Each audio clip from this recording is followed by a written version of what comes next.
I have read very many comic books in my lifetime. Few evoke the level of emotion and desperation that The Last Ronin did with me. This has been on my comic watch list for a long time. It's something I never got to. I don't know why. I grew up watching the Ninja Turtles. I loved the Ninja Turtles. But with the Ninja Turtles, there was always a sense of levity, lightheartedness, playfulness, a youthful nature and spirit about them, a hope about them. But The Last Ronin, no, we are all business in The Last Ronin. This is honestly one of the best comic books that I've read this year.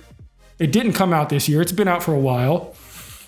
But if you have not read it yet, you need to read it.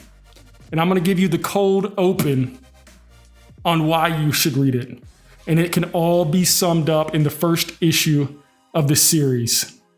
Our story begins with the image of a Ninja Turtle clad in black. We are purposefully kept in the dark as to the identity of the Ninja Turtle. What we do know is that he is the last surviving member of his family. All of the other turtles, as well as Casey Jones and his father, Master Splinter, are dead.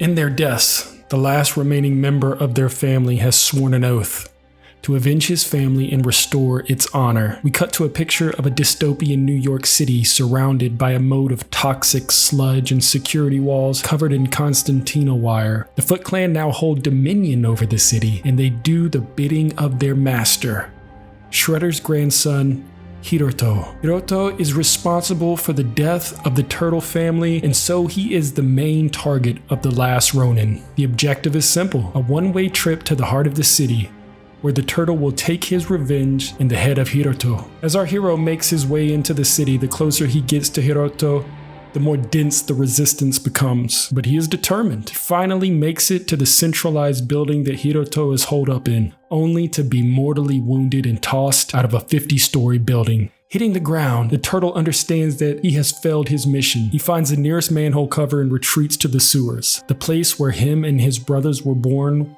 will ultimately be his final resting place. Poetic, in a sense.